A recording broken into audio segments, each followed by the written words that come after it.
Oi, gente, bom dia para quem entrou aí pontualmente, às 10. Vou esperar uns minutinhos, só para o pessoal ir entrando, né? Como está pontual ainda, dá uns 5 minutinhos para começar, tá bom?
Oi, gente, para quem entrou aí um pouquinho depois das 10, eu só estou dando uns minutinhos para as pessoas irem entrando. Quem entrou às 10 em ponto, eu dei esse mesmo recadinho. Então, só vou esperar um pouquinho, mais um minutinho ou dois, para o pessoal conseguir entrar. Tá bom?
Bom, vou dar só mais um minutinho e aí a gente já começa, tá bom?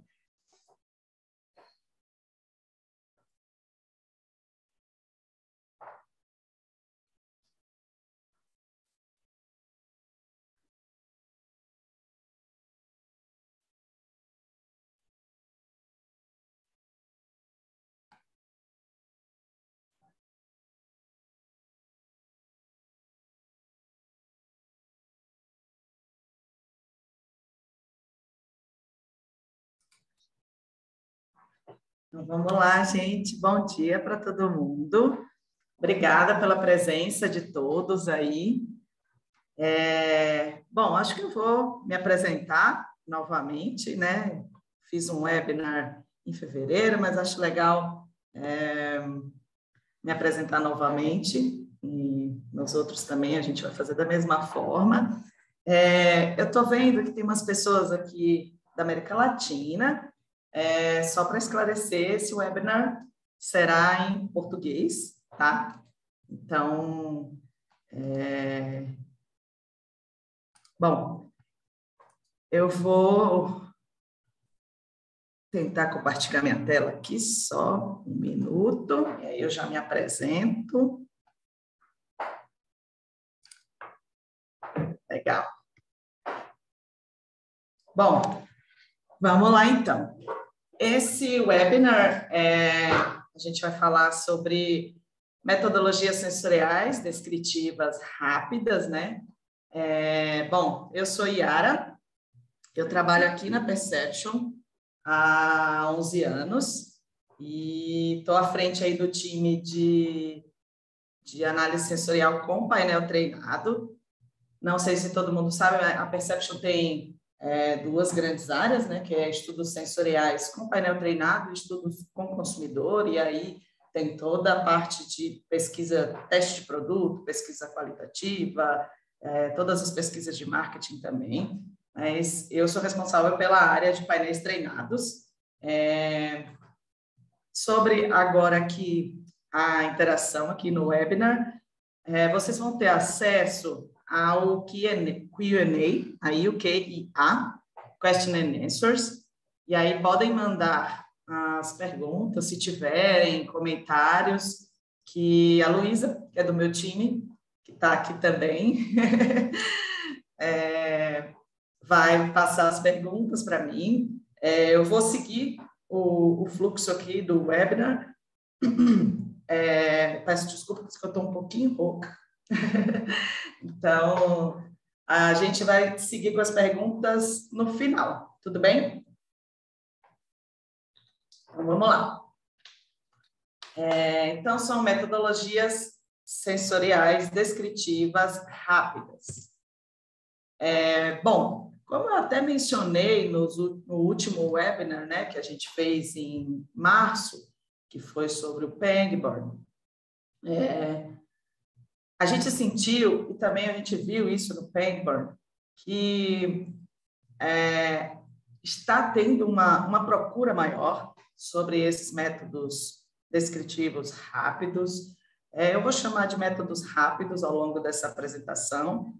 E o descritivo, as análises descritivas, o perfil descritivo, o espectro, o QDA, eu vou chamar de descritivo clássico ao longo dessa apresentação, tá bom?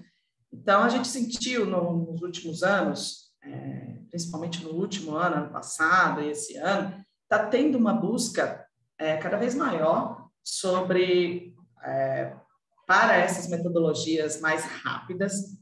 A gente acredita, eu acredito, né, que essa busca tem sido porque a análise descritiva clássica, ela é super robusta, ela funciona muito bem para entender e quantificar completamente a caracterização de produtos, mas um dos grandes obstáculos das metodologias descritivas clássicas é o tempo e investimento que essas metodologias requerem. E aí, hoje em dia, né, acho que nos últimos anos, a velocidade das coisas também a velocidade da evolução dos produtos, como as empresas devem reagir a essa evolução de produtos, lançamentos, tem que ser cada vez mais rápidos. E aí, é aí que a metodologia descritiva clássica entra com esse obstáculo de formação, de toda aquela etapa de formação da linguagem, do treinamento dos avaliadores. E aí, esse é um grande obstáculo, né? E aí, essas metodologias descritivas rápidas vêm vindo aí como um facilitador para trazer agilidade para essas análises, né? Aqui na Percept, a gente já tem diversos protocolos, né, de análise descritiva clássica para diversas categorias de produto.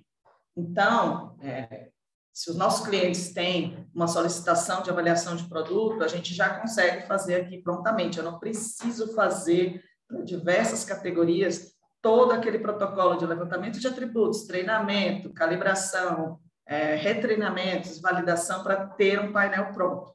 Mas, quando a gente não tem esse protocolo definido, aí é que os métodos descritivos trazem boas respostas para responder questões de produto, né?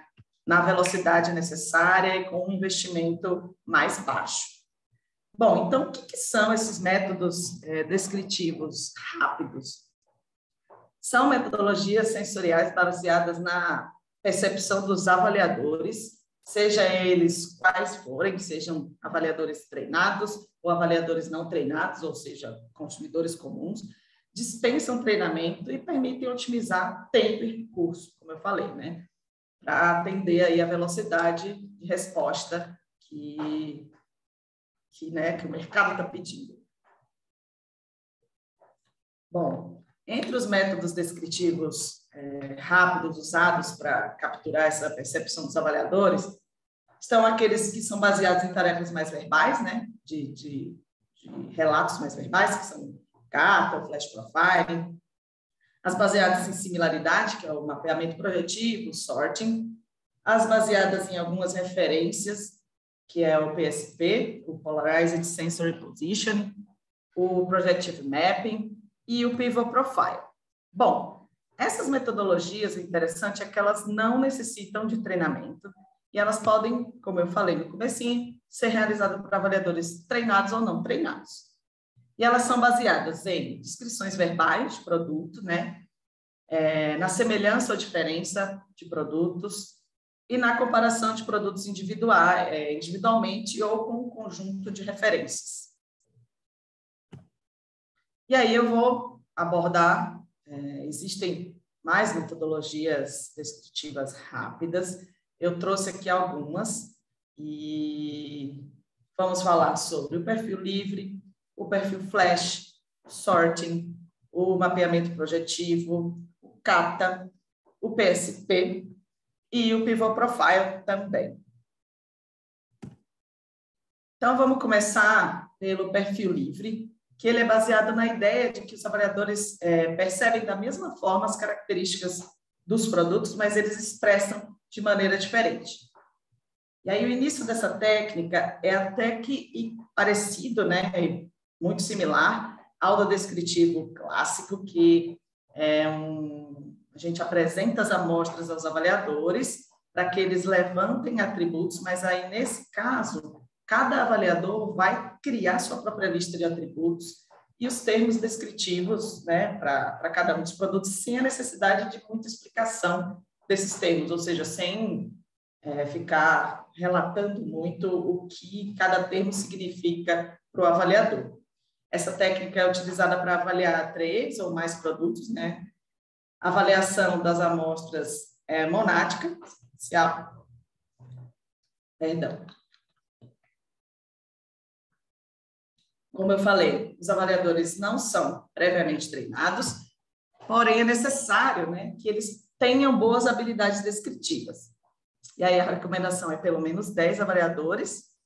Cada avaliador pode usar os termos descritivos da maneira que desejar e na quantidade que desejar também. E aí, geralmente, utiliza-se a escala não estruturada, de 10 centímetros. A recomendação, né, que não utilize termos hedônicos, né, como gostei. A análise dessa metodologia é feita por análise de Procrust generalizada, e essa análise ela busca encontrar uma configuração que melhor ela ajusta, né, uma configuração que melhor represente os termos todos ali gerados na avaliação. E aí o resultado dessa aplicação do GPA é uma representação espacial em 2 ou 3 dimensões, e a interpretação é muito similar à CP, né, que é a análise de componentes principais. Bom, a gente aqui na Perception propôs, né, e já fizemos algumas avaliações com uma derivação, uma adaptação dessa metodologia do perfil livre. Então, o princípio do perfil livre é seguido, né? Então, começa ali com uma análise, né? Uma geração de atributos. A gente utilizou aqui avaliadores experientes em avaliação de outras categorias, ou seja, com boas habilidades descritivas já comprovadas em outras categorias. Só que a proposta é que, ao invés de cada avaliador seguir com a sua própria lista de atributos, a ideia é chegar numa lista consenso para que todos possam avaliar os mesmos atributos e aí a análise seja feita por ANOVA. A gente já fez, como eu falei, algumas avaliações com essa metodologia. Aqui abaixo tem um breve exemplo. E a gente teve boa discriminação de produto. É óbvio que aqui, como trata-se de metodologia de avaliação que os avaliadores não passaram por treinamento, a gente tem desvios mais altos do que uma metodologia descritiva clássica, né? Mas a ideia da velocidade e da discriminação de amostras e de ter respostas para um projeto de maneira rápida, ela é muito bem atendida. Então, a gente acredita que é uma proposta legal, a gente já aplicou aqui para diversas avaliações em diversas categorias e a gente tem tido bastante sucesso aí com essa proposta. Bom, a outra metodologia, ela é até... O perfil livre também é mais conhecido, né? Boa parte das pessoas aí que está no meio de análise sensorial conhece. O perfil Flash também. Ela é uma metodologia que é baseada no perfil livre, ela é com uma combinação, né, do perfil livre com a técnica de ordenação. Aqui começa da mesma forma que o perfil livre, né, os avaliadores são instruídos a gerar sua lista de atributos, o seu próprio vocabulário. Porém, aqui a ideia é que os avaliadores ordenem os produtos para cada um desses atributos. Então, para cada um dos atributos é feita uma ordenação, né? Então, a apresentação das amostras é feita de maneira simultânea. No perfil livre, a gente estava falando de apresentação monádica, né? Então, aqui, todas as amostras são apresentadas simultaneamente e é solicitado ao avaliador que ele ordene as amostras aí da menor intensidade para maior, ou da maior para menor, enfim, para cada um dos atributos. Aqui não se tem uma orientação quanto ao número de atributos a serem utilizados. E aí, como não há uma discussão, né, não se chega na essência dessa metodologia, não se chega a uma discussão, né, com a equipe, esse procedimento pode ser individualizado e também pode ser sintetizado em uma única sessão. Então, os avaliadores ali já geram os atributos e já parte para a avaliação. Também, novamente, reforçando aí velocidade e custo. Algumas desvantagens, né, desse método. Por ser uma avaliação simultânea, como eu acabei de falar, ela limita, né, o número de amostras, e aí a gente tem que sempre levar em consideração natureza de produto, preparo, padronização de temperatura dos produtos. Por exemplo, se a gente está falando de um produto que ganha ou perde temperatura muito rápido, essa é uma limitação, talvez uma desvantagem dessa metodologia. A interpretação dos termos sensoriais nem sempre é fácil. né? Porque cada avaliador gera a sua própria lista, não tem necessidade de ficar explicando o que é cada um dos atributos. Então, essa também é uma possível desvantagem, né? E aqui a gente também não tem quantificação de cada um dos atributos. Existe uma ordenação dos atributos, mas não tem quantificação, então não dá para saber a dimensão da diferença entre as amostras, né? Por exemplo, entre a primeira e a última, ok, estão ordenadas, mas não dá para saber se é uma diferença pequena ou grande. Então, essa também eu coloquei aqui como uma possível desvantagem desse método. Agora a gente vai entrar no sorting. Vou beber mais um pouquinho de água, porque minha voz está falhando um pouco.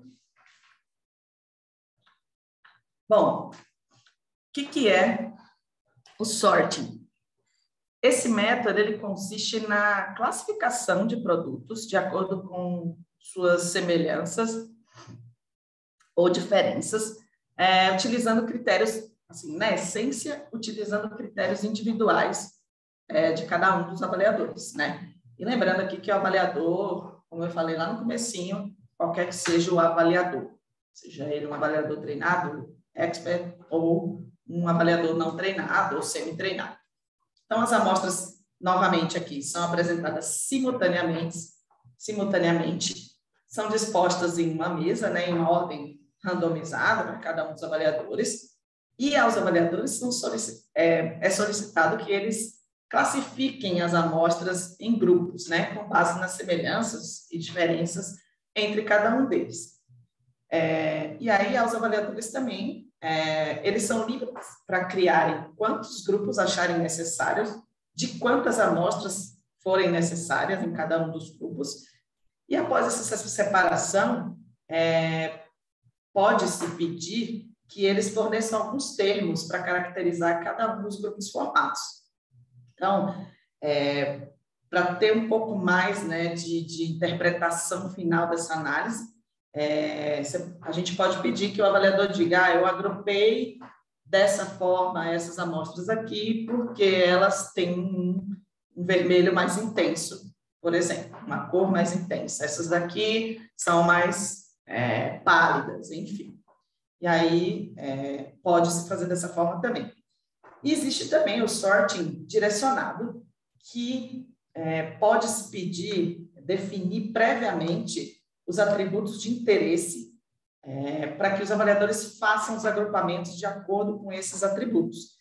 Então, essa lista de atributos já pode vir pré-determinada, né? Ou pode-se também gerar uma lista de atributos com os avaliadores previamente, mas pode-se definir também previamente, e aí a metodologia segue da mesma forma, né? Com a solicitação aos avaliadores de fazerem agrupamentos, só que aqui direcionado para cada um dos atributos. Então, no sorting, na essência, deixa-se livre o avaliador para ele fazer os grupos e justificativas que ele achar pertinente, mas no direcionado, a gente já vai com os atributos ali que eu gostaria que os avaliadores agrupassem os produtos.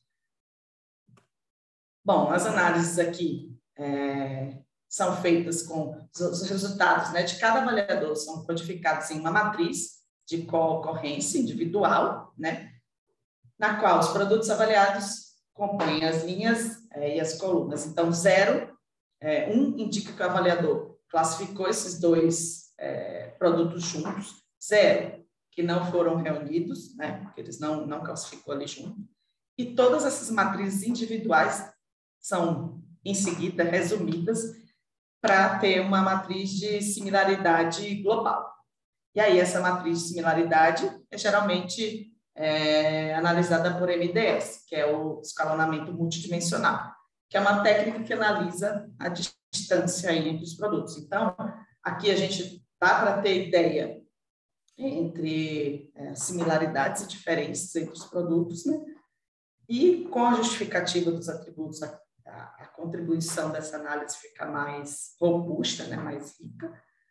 E no direcionado, aí a gente já vai pelos atributos de interesse, que é bem interessante também. Bom, então, o mapeamento projetivo. Aqui, o princípio é muito similar ao sorting, só que aqui entrega-se, é solicitado ao avaliador que eles posicionem as amostras em um plano. E aí, normalmente, os avaliadores também agrupam as amostras segundo os seus próprios critérios, também podem fornecer palavras, né, para complementar a análise dessa metodologia, a interpretação da metodologia de agrupamento. E aí, cada avaliador também recebe as amostras simultaneamente e aí, obviamente, tem que ter a instrução de como criar o mapa.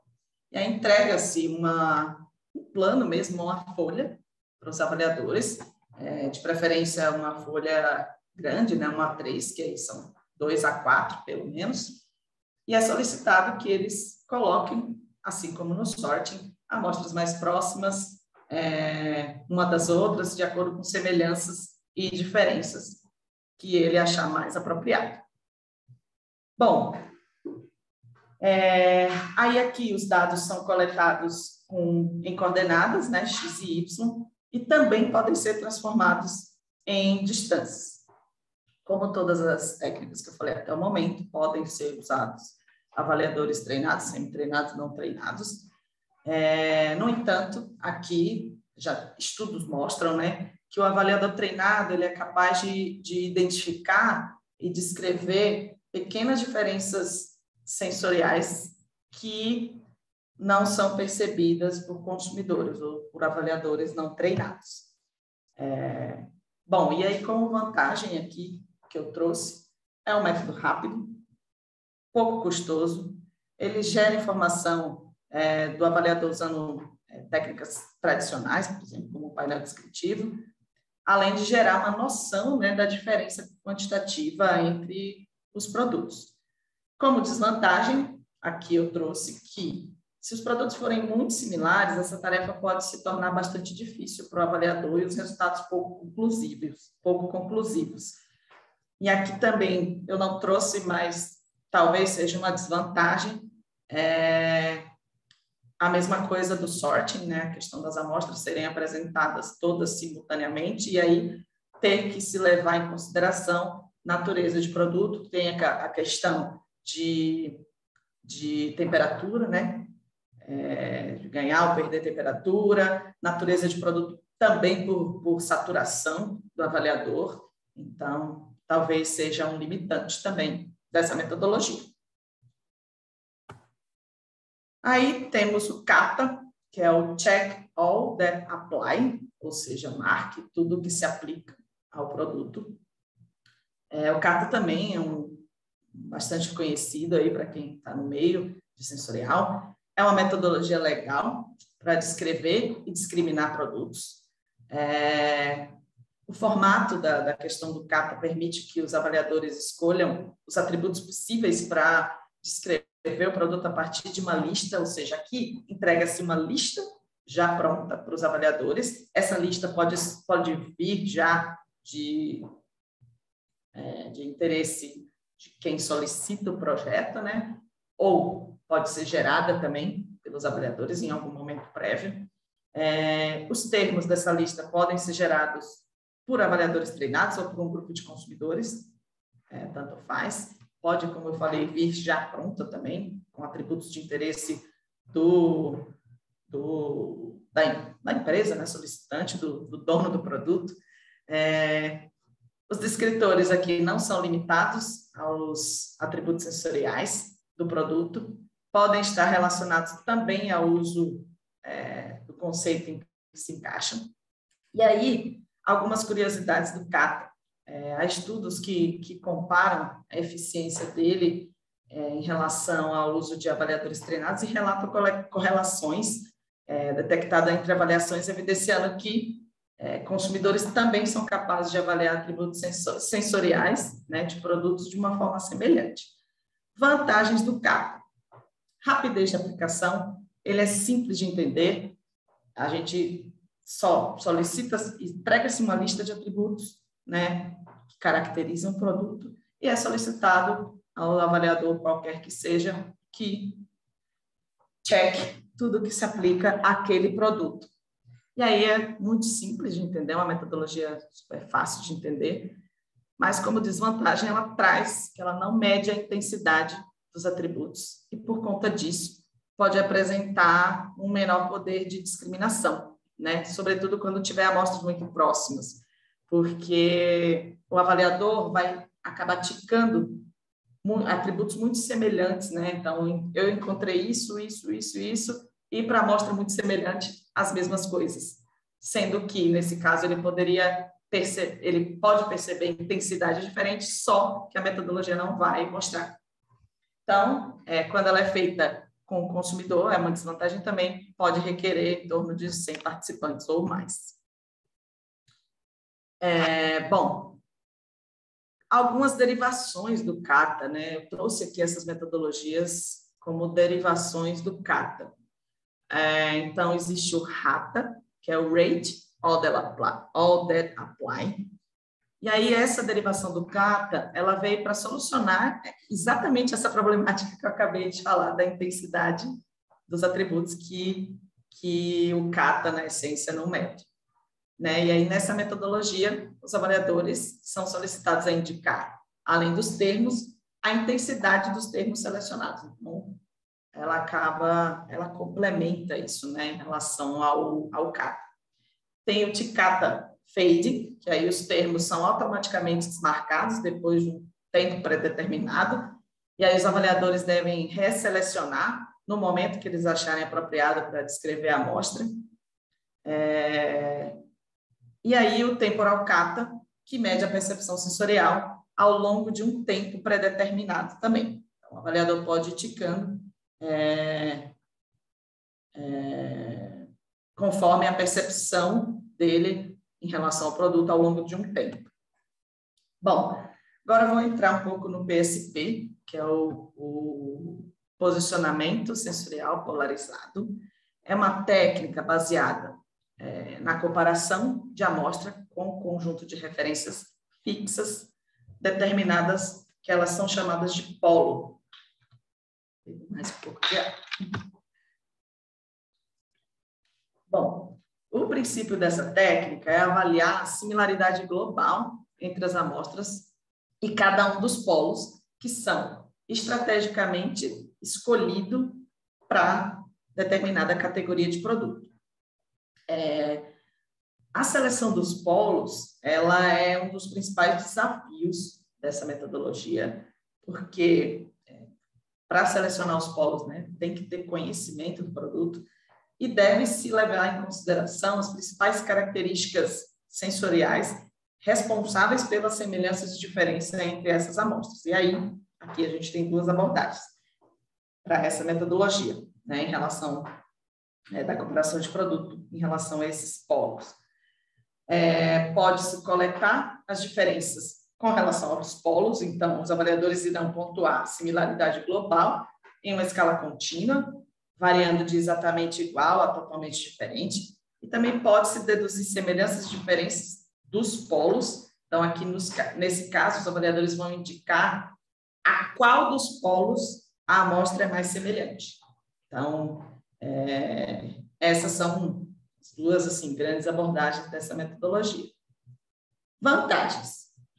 A utilização dessas amostras como referência permite obter dados em diferentes seções. Então, os polos são fixos, né? Então, eu posso fazer coleta de dados em diferentes seções. Quando se tem por objetivo caracterização sensorial de um conjunto muito grande de amostras, ou quando há amostras com características complexas para serem avaliadas, né? Essa possibilidade de obter dados em diferentes seções torna-se aí uma grande vantagem dessa metodologia. Diferente de algumas que a gente acabou de falar, né, que precisa comparar produtos simultaneamente, enfim, essa é uma vantagem dessa metodologia.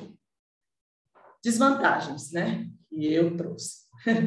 Para produzir descrições significativas, os produtos escolhidos como as referências, eles têm que ser diferentes, né?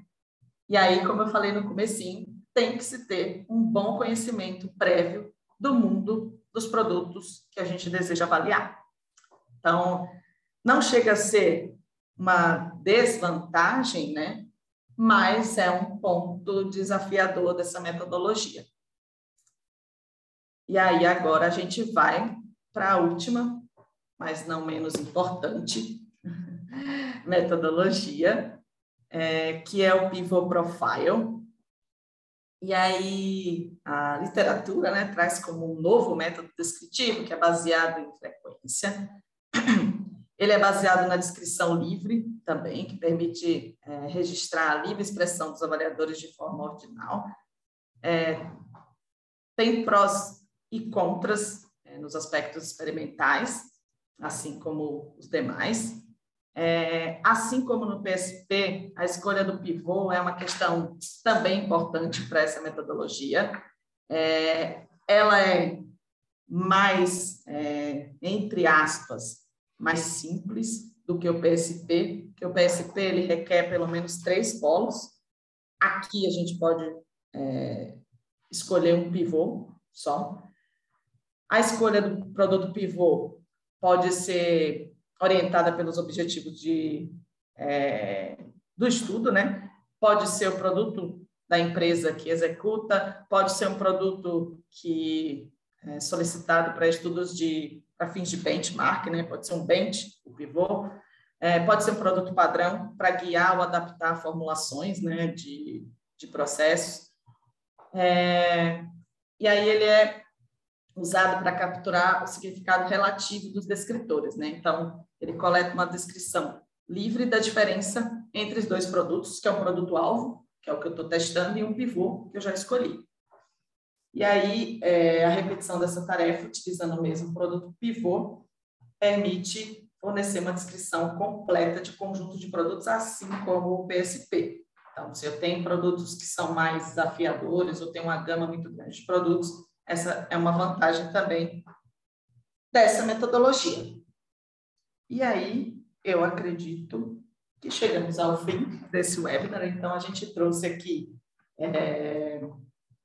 mais uma explanação aí do que está acontecendo, né? E por quê, né? Por que os métodos rápidos estão ganhando aí uma notoriedade. Consegui parar de compartilhar agora. E aí, vamos lá, eu abro para perguntas agora. Para quem as tenha, né? Fiquem à vontade E caso a gente não consiga responder agora, a gente também manda por e-mail para vocês, quem se identificar aqui. Então, vou fechar o vídeo aqui para a gente dar uma lidinha nas perguntas e a gente já volta, tá bom? Só um minutinho.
Opa, teve bastante pergunta aqui.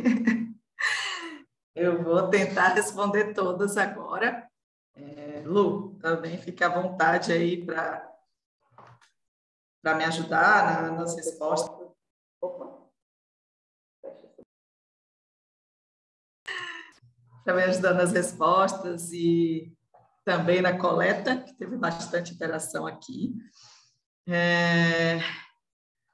A primeira aqui. É possível que as avaliações de mapeamento projetivo sejam capturadas em plano digital, ao invés de, por exemplo, uma folha de papel?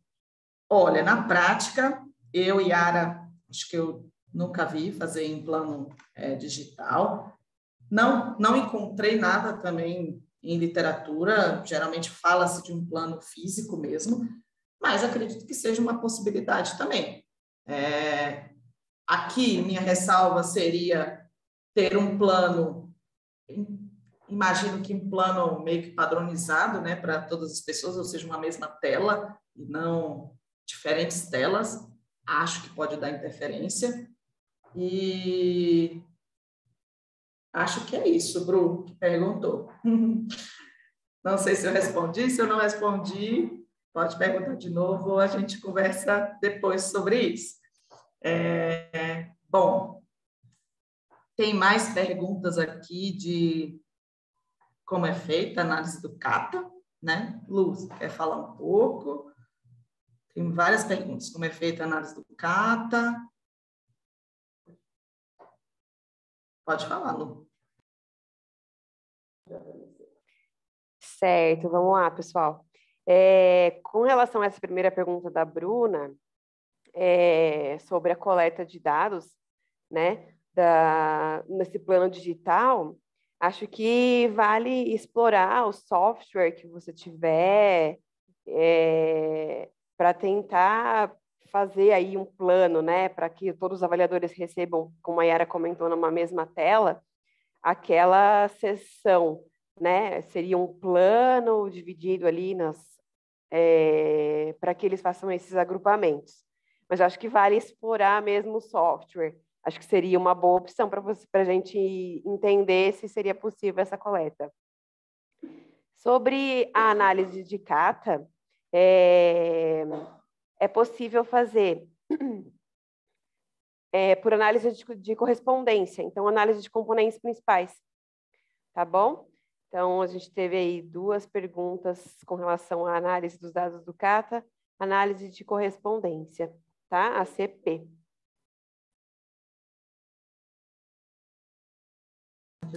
Vou abrir aqui o meu agora. Um exemplo de como é coletado o PSP. O PSP é coletado normalmente em escala linear, normalmente de 10 centímetros também. Então, os polos são ali posicionados e aí os avaliadores podem usar escala linear mesmo. Bom, obrigada. Tem muitos agradecimentos aqui também. Obrigada pela participação de todo mundo. Quais tipos de amostras são aplicadas a estas metodologias? Olha, naturalmente, assim, o que se encontra em literatura é muita literatura de alimentos e bebidas, mas aqui na Perception a gente faz avaliação sensorial de alimentos, bebidas, não alimentos, e já usamos, sim, para a coleta de amostras de não alimentos também. Então, eu sempre, assim, para diversas metodologias e para análise sensorial em geral, eu sempre falo que o pano de fundo ali, né, é sempre a análise sensorial, são sempre as metodologias, etc. Mas a forma de aplicar isso aí é que está a beleza do negócio, né? Então, acredito que é possível, sim, usar em as mais diversas metodologias. A gente já usou Check-out Data Apply, por exemplo, para produtos de cabelo, enfim.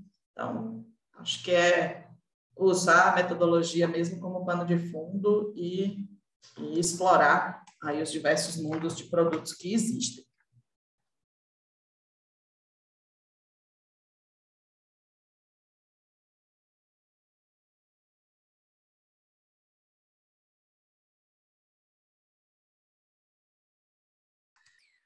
Bom, tem uma pergunta aqui também, se a Perception já usou alguma metodologia rápida para avaliação olfativa de intensidade, e se sim, como foi, se não, como veio os métodos rápidos para essa categoria de avaliação sensorial. Olha, pergunta da Maria Laura. Obrigada, Laura, pela pergunta. Vamos lá. Aqui na Perception, a gente já tem um painel olfativo bem estabelecido e bem antigo, inclusive.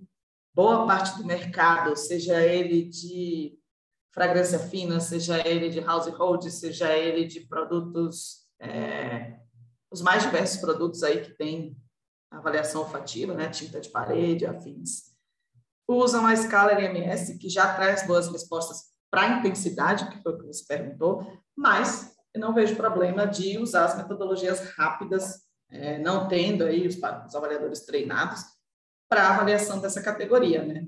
No caso aqui, acredito que você está falando alguma coisa de fragrância fina. Por exemplo, um sorting ou mapeamento projetivo, agrupar as amostras de acordo com intensidades, não vejo problema. O CATA, se for a gente perguntar sobre nota olfativa, aqui você está falando mais de intensidade, né? O CATA não vai trazer, mas intensidade, precisamente, as metodologias não vão entregar, né? Mas acredito que é possível, sim, pelo menos ter uma noção. Por exemplo, se usar um pivô profile, escolhendo um bench e fazendo avaliação de outras amostras em torno dele, acredito que é possível. A gente não usou aqui ainda por conta disso que eu acabei de falar, porque a gente tem um painel olfativo e boa parte do mercado usa e está bem satisfeito com as respostas da LMS. Então, a gente nunca precisou aplicar, mas acho que é possível sim. Se eu não respondi, pode perguntar de novo, Laura.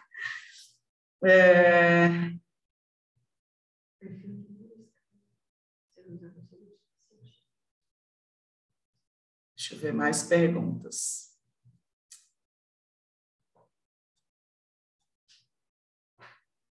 Perfil.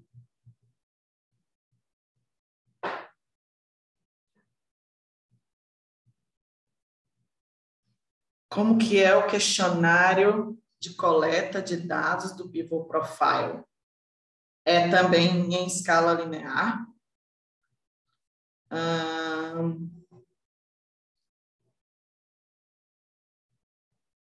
Se aplicaria também para análise sensorial de água para consumo humano, de gosto e odor? Sim, sim.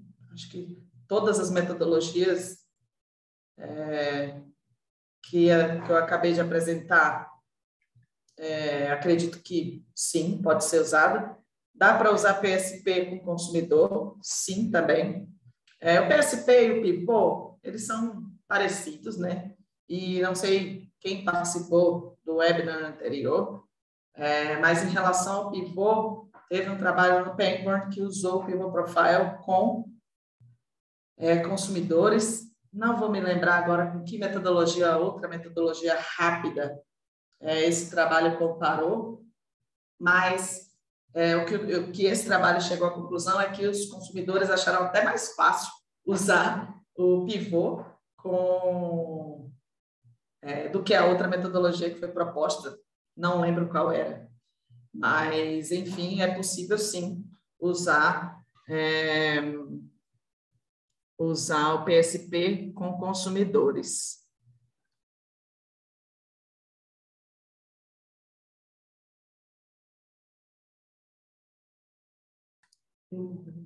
Só um minutinho, que a gente está lendo mais perguntas aqui. A Laura falou sim, respondeu obrigada.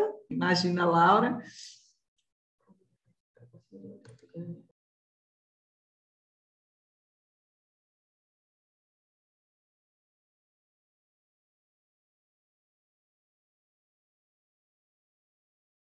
Pode ler a pergunta. Vamos lá, tem uma pergunta. Não está identificado, não vou conseguir direcionar aí a resposta. Mas qual o melhor método rápido para conseguir encontrar pequenas diferenças estatísticas entre produtos que não passaram em um triangular, por exemplo? Então, um teste discriminativo não passou, e aí qual o melhor método que a gente pode aplicar desses rápidos para pegar diferenças pequenas? Olha, Eu acredito que um perfil livre, com a derivação que a gente sugeriu aqui, entregue muito boas respostas, já com uma lista de atributos pré-definida. Então, acredito que pode partir para um perfil livre.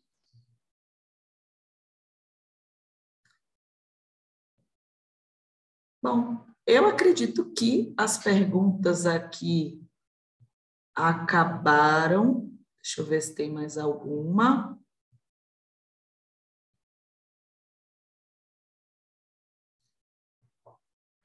Tem uma aqui, desculpa, essa eu não entendi. Perfil livre. Imagino que em escala LMS pode ser utilizado. Desculpa, eu não consegui entender a sua pergunta. Se você quiser depois mandar por e-mail, eu vou compartilhar minha tela aqui de novo, deixar um tempo maior o meu e-mail. Ou, se quiser também, dá uma ligadinha aqui na Perception. Como não está... Vou compartilhar só mais um minutinho. Compartilhar a tela aqui, novamente, para deixar o meu e-mail na tela. Caso queiram discutir, aprofundar um pouco mais. Já compartilhei? Está compartilhando? Não? Caso queiram compartilhar mais dúvidas, fiquem super à vontade. Caso eu não tenha respondido alguma também de forma clara, estou super à vontade. Fiquem super à vontade para falar. E é isso. Agradeço mais uma vez a participação de todo mundo.